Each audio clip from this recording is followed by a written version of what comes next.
Hello, I'm Voltaire Tupas. Welcome to Rappler Talk. Albay has been placed under a state of calamity due to the volcanic activity of Mount Mayon, one of the 6 most active volcanoes in the Philippines. Joining us to discuss the hazards and the risks of the volcanic activity is Dr. Renato Solidum Jr., the FIVOX OIC, and is also in charge of the disaster and risk reduction and management and climate change efforts of the government, particularly of DOST. Welcome to Rappler Talk. Let's take off from the volcanic activity in Albay of Mount Mayon. You described it as hazardous eruption, the potential of the volcano to erupt. Is this the case now? What is happening on the ground, and based on the behavior of Mount Mayon, is it expected to erupt indeed? Currently, the condition of Mayon Volcano is what we call at alert level number 3. In every volcano that we monitor, meron tayong 6 na level ng alert level. 0, 1, 2, 3, 4, 5. Kapag 0, ibig sabihin normal.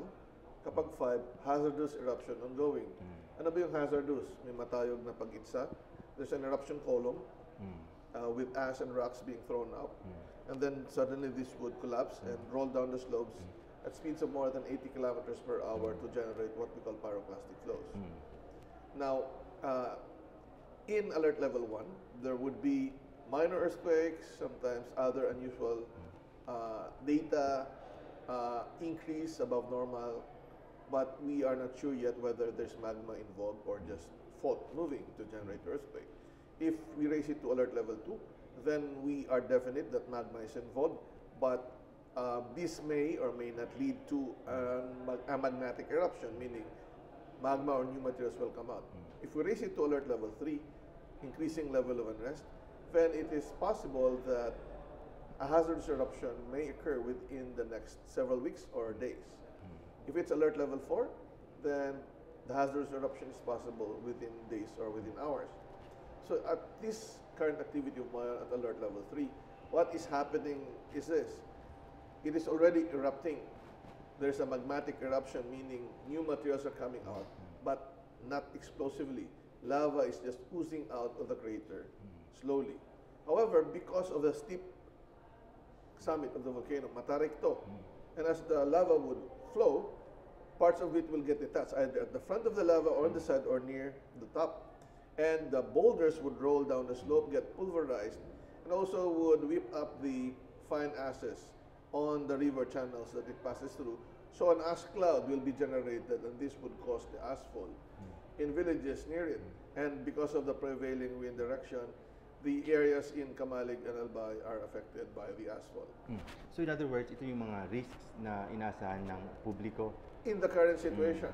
But if there will be a hazardous eruption, the pyroclastic flow might be the most dangerous hazard they need to prepare for. But as we speak, yung lumalabas lang ay relatively fluid yung lava. It's just simply lava, tunaw na bato, at nahuhulog siya. Pero ang kaibahan sa 2014 eruption ay in terms ng character ng lava, sabi mo ba, mas fluid, and so therefore, mas mabilis, mas malayong pwedeng ma-reach. So mas malabnaw ito, kumpara ng 2014 na malapot or viscous, nandun lang sa ibabaw.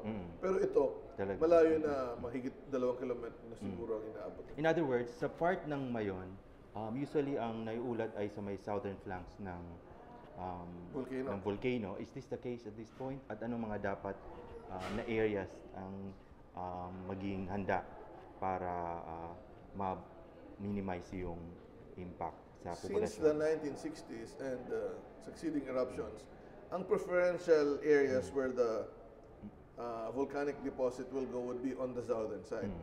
And in 1984, and in 1993, the lip of the volcano at the south side collapsed.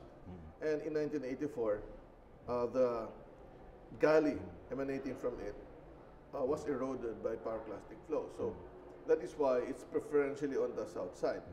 However, Mayon has this capacity to self-heal its wounds by depositing lava on the gullies that were eroded by the pyroclastic flows. And it fixes the crater rim. So if this would continue and the crater would be quite kind of similar in elevation, then if there's a tall eruption column, pyroclastic flows, if this would be produced, would be running down in all directions. And so the other segments of the volcano can be affected. Okay. Yung populasyon ngayon na nag-evacuate ay umabot na sa mga 20,000 plus.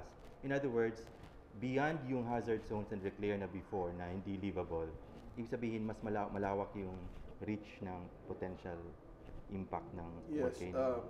Every time the volcano would threaten to erupt, those within the 6-kilometer radius permanent danger zone would always be evacuated. And depending on the activity existing, then we can either raise or increase the danger zone outside of the 6 kilometers. Like for example, last Sunday we added 1 kilometer down slope at the southern flank, so 7 na ngayon. If we further increase the alert level, or we think, for example, if there is more lava on one side and it continues to flow down, then we can further increase the extended danger zone. So para ma-visualize natin yung time frame ng eruption mula sa activity ngayon hanggang sa potential na maximum na alert, anong pwedeng asahan ng publiko batay sa inyong observations? Mahirap sabihin, it all depends on gaano kabilis umakyat yung magma at gaano karaming gas ang meron doon. And so, kung titingnan natin yung ibang mga episodes of eruption, 2014 napakabagal, hindi nag-escalate. So hanggang doon lang siya. We stayed at alert level 3. Sa ibang mga eruptions like in 2006 and 9, there were signs that it might explode, but it indeed exploded, but hindi ganun kalaki. Mainly the deposits were lava flow. But in 2000 and 2001 eruptions, there were lava flows first, and then it got transformed to an explosive phase. So tinitingnan namin ng mabuti. Sa ngayon, first pass comparison of the gas, sulfur dioxide gas, emitted by the volcano yesterday, and the gases, the amount of gases emitted before some of the eruptions which had only lava flow, mas mataas ito. And if we compare this to those eruptions which had lava flow first and then explosive eruptions, this amount would be on that range. So looking at this data, then we would preferentially focus on possible transformation into a hazard explosion. That's why we maintain the alert level 2. In other words, kung ang isang ordinaryong mamamayan ang maghahanda, anong mga parameters ang tinitingnan nyo at dapat nilang isalang-alang? Kami na mag-interpret para sa kanila. So ang aming tinitingnan para magtaas ng alert level ay nag-escalate ba yung mga volcanic earthquakes, yung bilang o yung tipo ng volcanic earthquakes ba would indicate, like if it's a tremor, it's a continuous movement of the slope. Or we now see more explosive eruptions and maybe smaller but frequent. And of course, we look at the gas. If there's a large amount of gas, then we can actually say there might be a more explosive phase. And people should watch out for the possibility of raising it to alert level 4. They should always be ready, and hence checking what is the status with the local government or with the media would be very important. We're looking at what stretch of time frame yung ganitong Well, it all depends. In some episodes, the lava flow even lasted for like several months, or sometimes it's protracted. In 2009, I think it was like very fast. Okay. Maybe a month or less. But in some other eruption periods, there were lava flows, then it stopped for a while, then another series of eruptions. So we cannot just give a time frame, but you have some idea that it can be 2 weeks to more than several months. Yung point of reference ng mga tao usually ay yung eruption ng Pinatubo or yung recent na events, or even compared to the late 1940s, early 1940s, 1814 at saka yung 1897 na eruption. Since yun yung reference point, how would that compare with the potential effect here? We noticed that those very large eruptions were preceded by signs, and the time duration between the identification or the observation of the sign and the actual eruption was very fast. That would mean that there is very fast ascent rate pag-akyat ng magma, and most likely marami ng gasto. So that's why it's very important for us to really continue the evaluation and monitoring continuously, as there's a chance that the changes can happen very fast. But we don't see that kind of fast rate of magma ascent or moving up of the magma to the surface. But it's not very slow either, like 2014. So somewhere in between. So if that's the case, we look at the scenarios with moderate sized eruptions. Sa Pinatubo, mas acidic yung lumabas. Is this the case in Mayon? Albay or? There's a big difference between the composition ng bato sa Pinatubo at Mayon. Itong sa Pinatubo, may pagkaput yan. Maraming acid, and so the acidic rocks are more viscous. It can trap more of the gas inside. Compared sa Mayon Volcano na may pagka-basic or basaltic, it can allow gases to escape. So it all depends on how much gas the new bats of magma would have to see whether we can say that there can be an explosion or not. But at the end of the day, as you would always emphasize, it's not the scale of the eruption, the hazard, as it is the impact on the population, iba yung effect sa kanila. So how are the local government units faring in terms of their preparation? Bicol is known to be prepared, but in this case, anong nakikita niyo mga paghahanda pa na dapat nila? Well, I think with time, some people would have migrated, or some people are new. So every time there's a renewed activity, people should be advised what to do. Ang kailangan talaga is for us to be vigilant, for people to listen to the appropriate organizations, and they all should always be ready to act. No? So dapat marami silang mga paghanda. Hindi mo kailangan 100% complete. Basta maghanda ka, improve mo lang later. Then they should be ready. In terms of earthquakes, are we expecting tremors due to the volcanic activity? Well, for the volcanoes, the earthquakes or the tremors are expected, but these are not felt because these are very shallow. Unlike tectonic earthquakes that even though it can be deep, of course it can be shallow, these tectonic earthquakes are wider felt, no? Compared sa volcano na minsan wala at konti lang nakaramdam. So we really need to make sure that whoever is trying to inform the public about the potential activity of the volcano, they should also inform the public that sometimes you don't see anything, but instruments are recording what's inside, so they need to listen to the appropriate organizations like us. Okay. Speaking of earthquakes, congratulations, you have launched your new maps. How is this different compared to the maps which are being used in preparation for the big one?